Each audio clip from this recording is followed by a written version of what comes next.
Welcome to this week's Eccentric Minute, brought to you by Eccentric.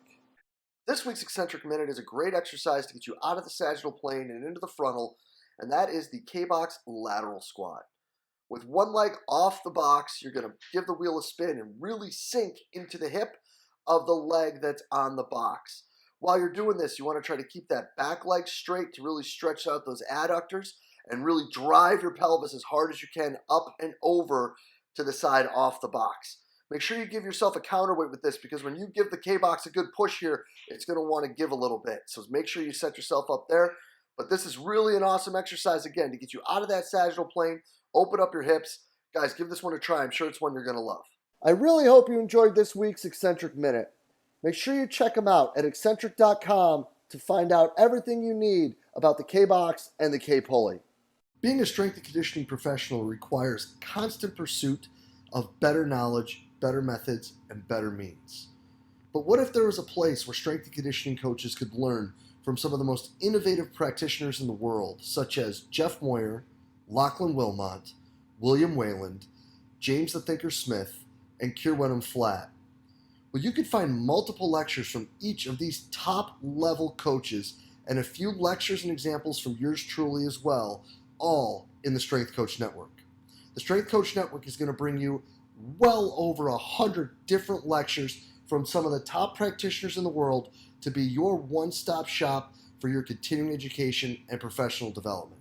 So hop on over to strengthcoachnetwork.com/CVASP today and get your 48-hour trial for only $1. That's strengthcoachnetwork.com/CVASPS to get your 48-hour trial for only $1. I look forward to seeing you in the Strength Coach Network. John, thank you so much for spending the time with us today. Thanks for having me, Jay. This is awesome, man. Yeah, man, I'm stoked to get this down. I'm glad we got to chop it up a little bit here before we get started. But for the quarter of a human being who doesn't know who John is and where you're at, let's let them know who you are and how you got down to Florida, bud. Cool. Well, this is actually home, so I got back. To be honest with you, I've been here at North Broward Prep, which is a private school in South Florida, Broward County, Coconut Creek, Florida, which is the northernmost city in Broward County. Not far from the area that I grew up in. Been here 7 years. Prior to that, I was at Rutgers University for a short time. Prior to that, I was at the University of North Texas, which was where I completed my graduate degree and athletic career. And before that, my undergrad was Wagner College up in Staten Island. Now I've been here 7 years, director of strength and conditioning. Also for the last 4 or 5 years, I've been the school's head track and field coach. So that came on a little bit later. I guess it's not new anymore per se. But track and field was kind of something that was an added hat that I added to the annual calendar. That's been something that's been really, in my opinion, beneficial to our strength and conditioning program. But also, I don't think anything's helped me grow as much as a coach as focusing on the track events, at least for a few months out of the year, and continuing to meet not just in the sport and not just coaching the kids, but also some of the coaches that they might fly under the radar from a strength and conditioning standpoint, or maybe there hasn't been a connection previously between strength and conditioning coaches and some of the local track coaches. But having the opportunity to meet some of these track coaches locally at the state level, we just finished up our state meet. I think it's just helped me a ton, and from a track standpoint, but also in what we're doing in the weight room for our multi-sport kids.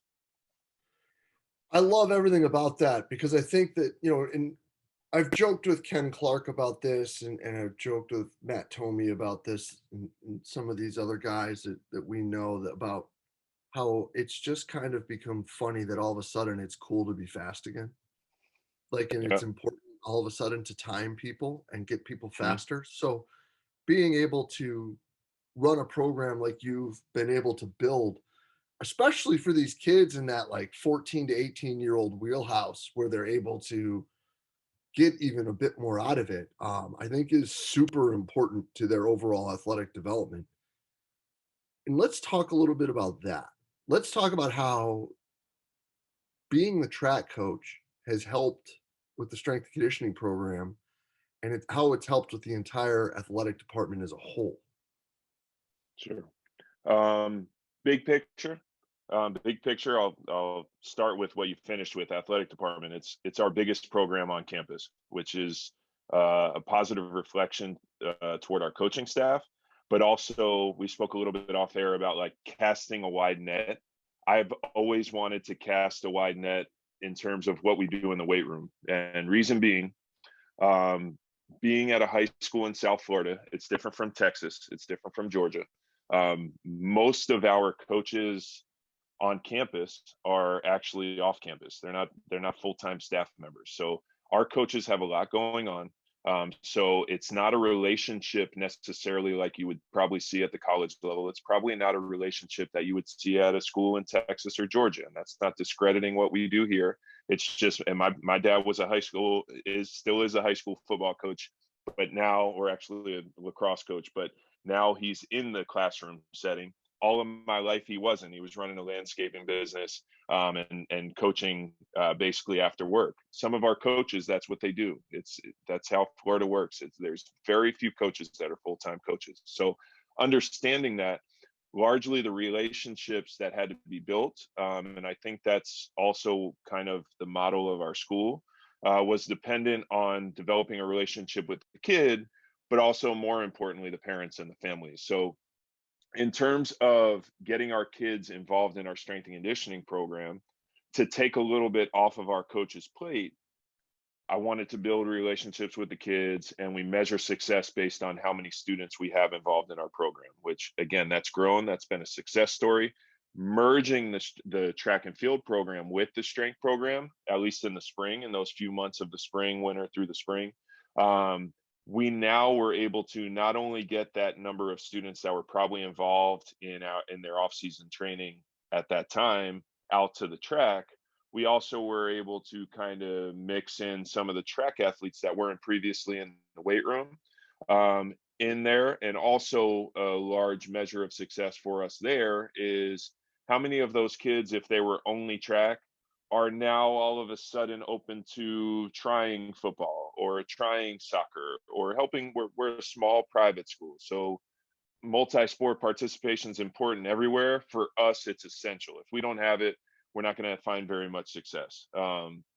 So being able to merge those two programs, I think, has been a huge success for us. Not only with the students doing multiple sports, I also kind of like to find coaches that coach multiple sports as well, because number one, they'll immediately have that relationship built with the kids. We've got a couple of our football coaches that are on our track staff. Immediately, they have a relationship with the kids that they can help with, but also kind of brings them out. It's kind of like a magnet of bringing more kids out there. So volume of participation for our students is a big metric, a big number for us. So that's kind of what has moved the needle for what we want to do, and has been a big piece of merging those two. And that's what it has become. If you're a if you're a football player for us, you're on the track team because you're expected to be at your spring workouts, and your spring workouts are track and field. So we might have a student that, say maybe, for instance, like an undersized linebacker, that their commitment maybe on a given year would be more to the weight room at that time of year. Number one, for sure, speed is still a necessity. But number two, maybe they're not a sprinter for us on the track. Maybe they're not a thrower. They need some more time in the weight room or some more time on the track. That they're still developing and they're still committing to the weight room. We're not missing our lifts, especially for those multi-sport kids. But their training is a little more track driven, a little bit more on the end of linear speed development at that time of year than maybe would be, if we were just thinking, let's prepare for spring football. It might be a little bit different from that. And then once our spring season wraps up, we go right into our summer program, which is when I basically take the track hat off and we go right into our summer workouts and preparing, whether they're a fall sport, whether they're a winter sport, spring sport, whatever it may be. Hopefully those kids are participating in multiple sports. And again, in the summer, I'm treating it as their off-season strength and conditioning. There's actually minimal time on the track, still committing time to speed development, but we'll probably get more multi-directional, a little bit more time spent through acceleration, certainly more field based than it would be track based. That, it takes kind of changing the guard at a couple points, at different points in the year. But it has really helped us develop that annual plan and kind of become a centerpiece for the athletic program, which I think is what every school's track and field program should be, quite frankly. No, and when you sit here and we talk about all this stuff, right? I think it's neat that you brought up how much doing this has helped you as a strength coach, because a lot of us as strength coaches want to take these different aspects of track and field and try to mold them into different avenues of like specificity when it comes to team Hmm. sport. When in reality, that's just going to end out being general, right? And Absolutely. if you're not having spring ball, you're talking about building general qualities and linear speed as your first aspect of your annual training cycle. Right. If anyone were to sit there and actually dive into what, say, Verkhoshansky talked about, it's exactly that. Like, Yeah. you get better going that way, and then Correct. you figure out how to go side to side. Right. Absolutely. Absolutely. The calendar is set up pretty well for that. And that's exactly the model that we've set. Again, in the summer, spending a lot more time on the field. I might have some kids. I have very few that are track only. And usually if they are, they're probably on the distance end and they're running cross country anyways. But most of our kids, we want to get them in cleats, changing direction, certainly before we go, whether it be their fall sport. Soccer for us is a winter sport. So for some of those kids, we have a little more time with them. But yeah, we definitely want to treat the summer and getting a little more specific, and they'll also kind of start to integrate our position work with some of our. I'm speaking of fall. We could be volleyball or football. For the most part, would be who I'm speaking of there. So then let's get into some of that, right? Let's talk a little bit here about how there have been changes to how you handle some of these fall sport guys. Like, let's talk football, since that's Okay. going to be the one that's going to be the most traditional calendar, I guess, for most of the people that listen in Hmm. America. Let's talk about how that's evolved through the track season, because what's awesome about that is, like, at the end of the day, like, the clock doesn't lie. So we know what we're doing and how successful we are and how we're moving forward. Right. No, absolutely. And it's again, as I had kind of mentioned, you have obviously with football, you have different positions, which also seemingly I feel like work really well with some of the track events. A lot of our linemen are going to be throwers. Our receivers, more springy, fastly driven guys might be my triple jumpers. We might have a wide range of guys that are in the sprint events. A thing with with our track and field program is everybody is going to train as a sprinter, and that also includes the throwers who are going to be in our sprint workouts. Now if we're working something that is a little bit more specific to the sprinting events, more specifically maybe 200 400 events, where the yards slash the meters can kind of add up, throwers will be out of that, because that's not a need for them at that point. But everybody's going to train as sprinters. Everybody is going to, I mean, some of our linemen might for fun, but everybody else is going to probably run at least one 100-meter dash at some point in the year. And then again, if we can find them another event, that might be where we kind of spend a little bit more time on specificity of that event. But with our football guys, I would say really probably the change would be, again, just as I had kind of mentioned, we're spending more time from a linear standpoint, meaning linear speed development at this time of year versus maybe in previous years I would go a block of training where we almost were exclusive to the weight room at that point of the year. And then again, once, maybe March hit, we would start really preparing for spring ball. And then we would have spring ball. And then we would come out of the summer and we would go into our normal summer program, which hasn't changed all that much. the lens that I see through as a track coach now, I think has changed a lot in my coaching philosophy, a lot in my cueing for sure, a lot in what I'm writing down from an X's and O's standpoint, meaning even in the summer, I'm still looking for some of those things now. Maybe subconsciously, it might be the track coach in me doing a little scouting for the next year and kind of seeing who's going to be some of my sprinters for the next year, whether we got new guys coming in or whether we've got, somebody that has uh, gone from eighth to ninth grade or somebody that's hit a growth spurt or something like that. I always kind of see through that lens no matter what. But from a training and programming philosophy, I think I still have kept a thread of it, so to speak, throughout the year from a max velocity linear speed development standpoint. So that's changed a little bit too. So just as I said, maybe the concentration of the weight room versus what's happening on the track has flipped a little bit. It's track first, both literally and figuratively. That what's happening out there is happening first, and then what's happening in the weight room is secondary. But still, for those multi-sport kids, the emphasis is in the weight room. We still have a strong emphasis in there. But again, it's changed a little bit just in terms of I guess how the approach. Programming for it a little bit, as I had mentioned, but definitely just kind of the emphasis and concentration has changed a little bit as well.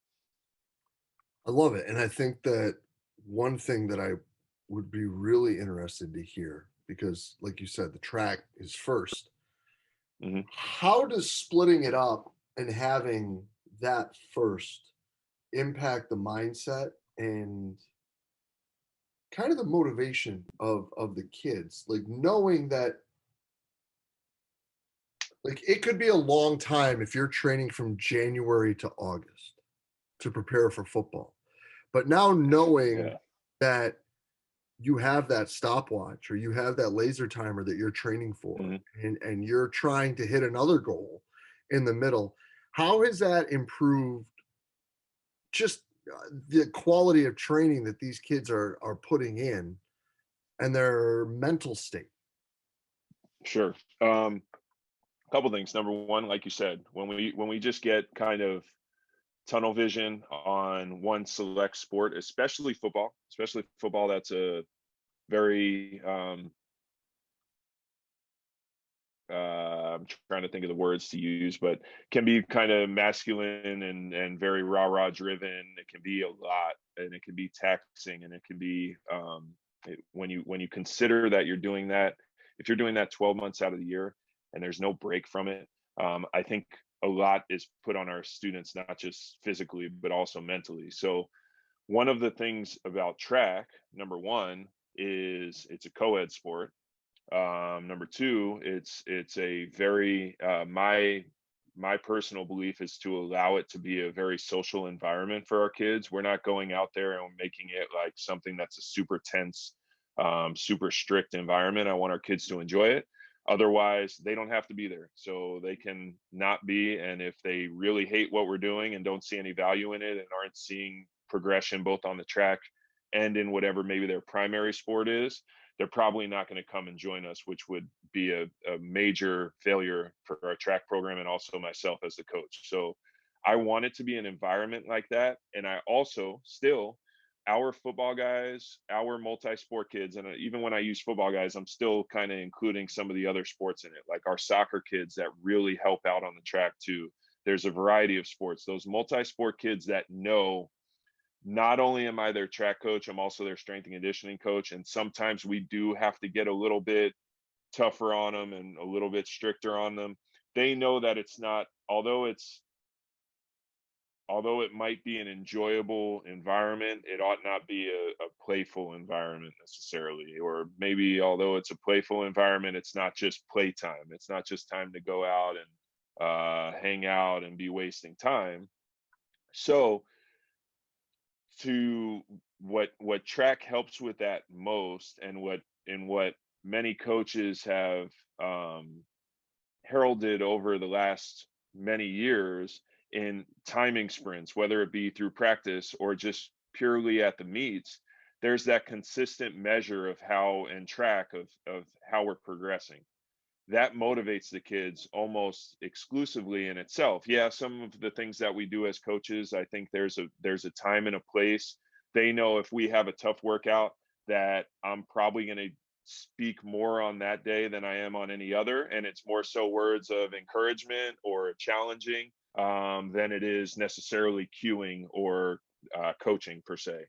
And all of that to say this, that I want track to be an environment that allows them to get out of the mindset of football. So it's an enjoyable environment. But I also want them to be driven enough that it's not the break from football necessarily. It's something else that they're committing themselves to so that their mind can be so displaced from whatever their primary sport is that they can focus on something else. And hopefully that makes sense. I know that was a long-winded way of saying it, but I want them to have the motivation. I want them to have the drive that they care enough about it that they forget about that primary sport. Not because I don't want them to be good in that other sport, but because that, for our soccer kids that play travel soccer all year, for our football kids that probably do 7-on-7 at that point in the year and are thinking about the weight room, things like that, I want them to have something that they care enough about that it gets their mind off of that, which is ultimately the model and the idea of our track program.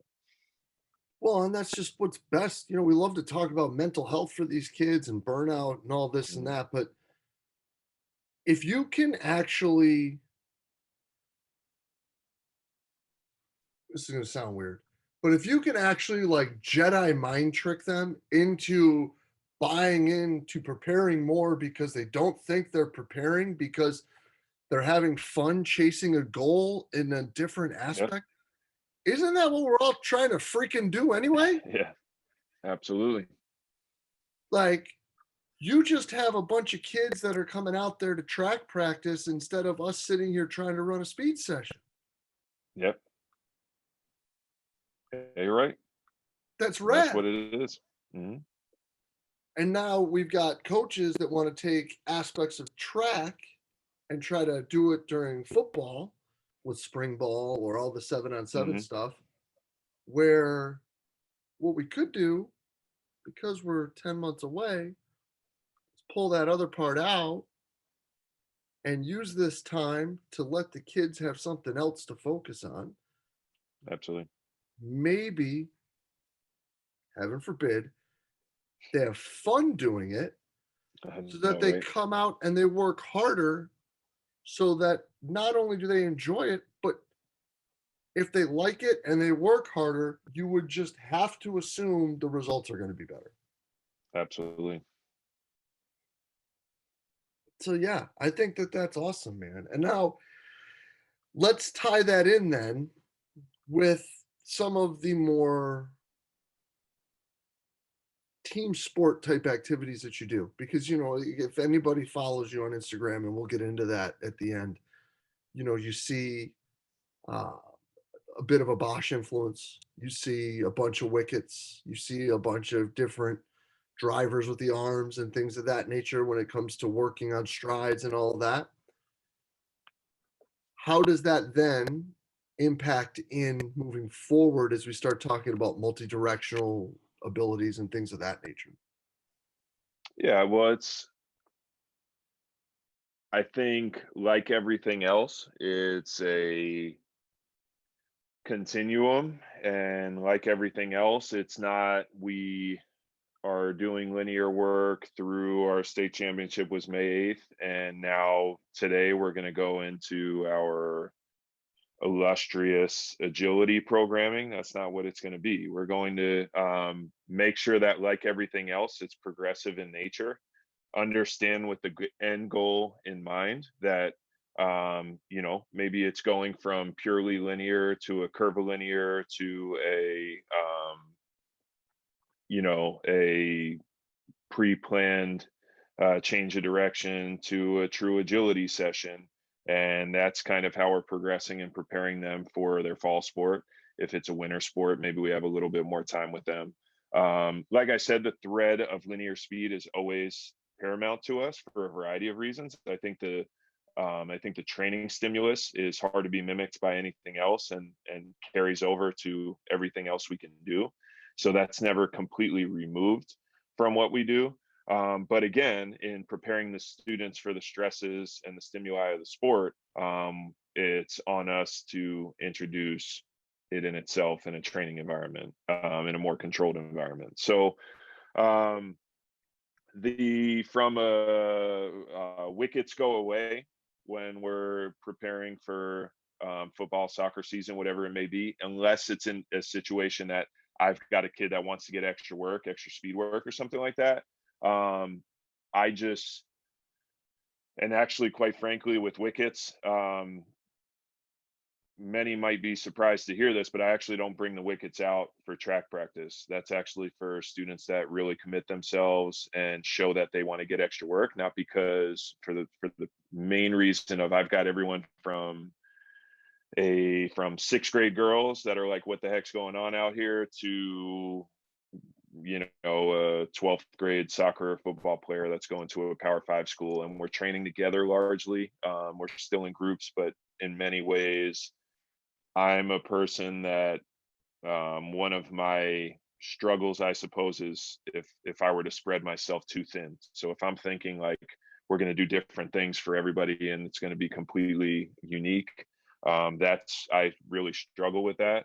Um, and I would get frustrated, and then I would get frustrated with the kids, and it's not fair to them that I didn't design a better practice plan if that's what I did. So um, to the what that then turned into was, yes, you hit it on the head with certainly reading some Bosch work, and kind of that was probably the first influence of like any of the constraint based sprints or different hand positions in the sprints, because I'm not sure if somebody was doing it before, but he was the first person that I read or seen using like true overhead sprinting type methods.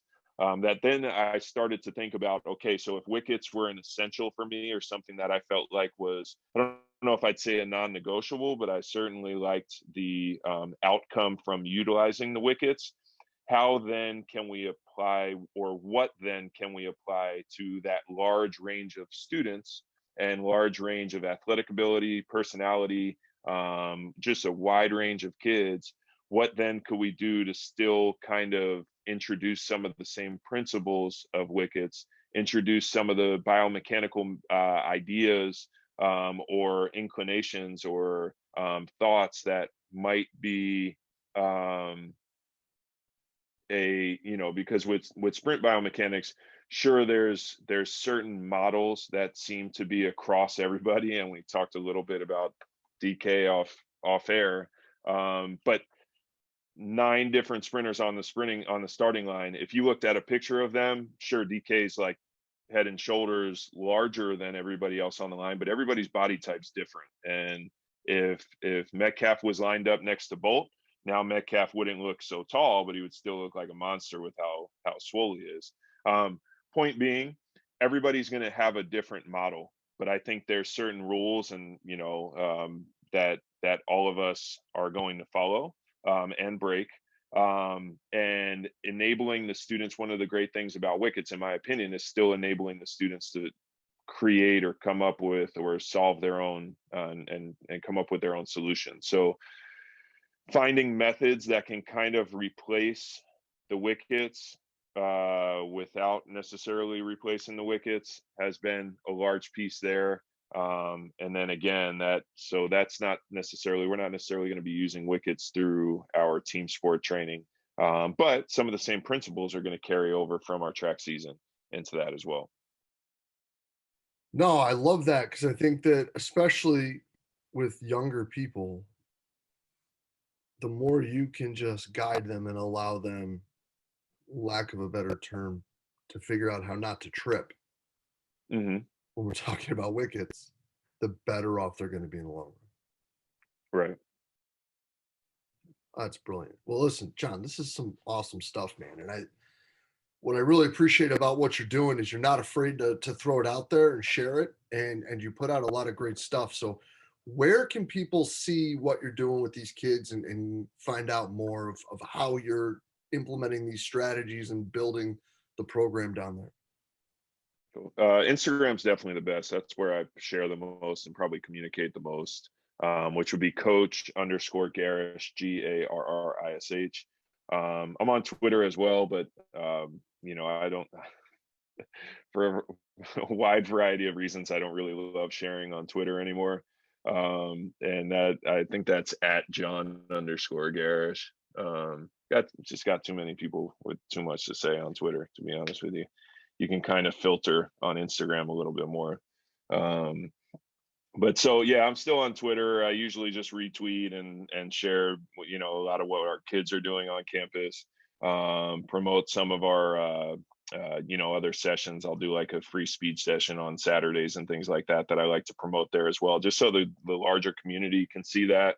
But most of my more specific stuff, the stuff that I'm not afraid to kind of go out on a limb, and if somebody has feedback, they can certainly just send me a message on Instagram, and I don't mind that. But Twitter can get too negative, to be honest with you. That I've kind of stayed away from it in recent years.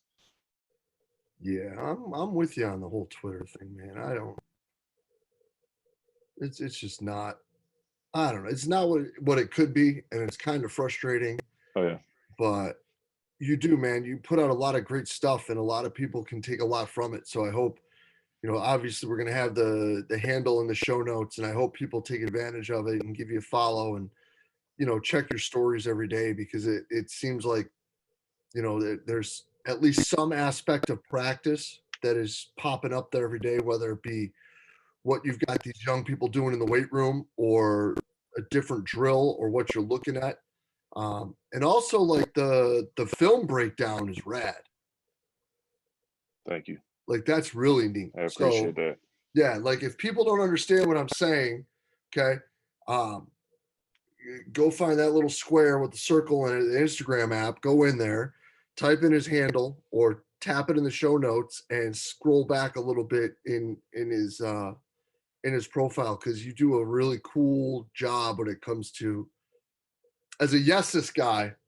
Like, Doc does that too. Like, he has like the pictures, only his aren't like one Yeah. picture like yours is. His, you got to like look through the whole page. Right. But I think that's super cool and has helped me a lot. So I appreciate you taking I the time to appreciate do that. that and putting out the work, man. That's great. No, thanks a lot. And I appreciate everything you're doing to try to help us all be better, and try to figure out some of the things that, that Dutch guy is talking about doing. Cause I think that some of it might be a little bit misinterpreted. But it's good to see people using different methods and getting great results. Yeah, in terms of just, I know that Bosch's work has certainly been, it can be confusing in itself, and just trying to grow to understand it. I think a lot of coaches, whether it be language barrier, some really great influences from other places, and continuing to learn from them.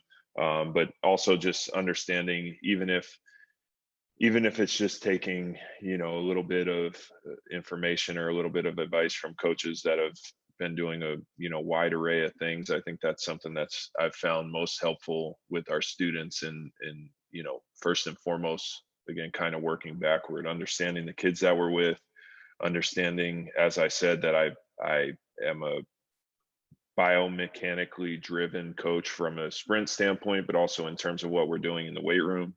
So then finding ways that, if I know that wickets is something that we want to utilize, but maybe it's not the most appropriate solution for our kids, finding somebody that's done something that will provide benefit for our kids, has been something that's really been most helpful for me, but also, grateful on behalf of the profession that coaches are willing to step out and share what they've done. Yeah, man. Well, you're doing a killer job of that, brother. And I truly appreciate your time today, and appreciate all you're doing to help us grow, John. And this is great, man. I can't thank you enough for your time, buddy. Appreciate it. Likewise. Thank you for all that you do, and thank you for considering me. And it's a great honor to be on here and just be able to chat. So thank you for taking interest. Thank you for taking interest in what our kids are doing. And if, just as you mentioned, if anyone wants to get in touch with me, if anybody's got feedback on anything, I'm willing to hear it as well.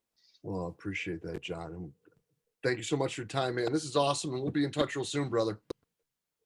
Yes, sir. Thank Yeah, you. man. Cheers, buddy. Thank you. Yes, sir.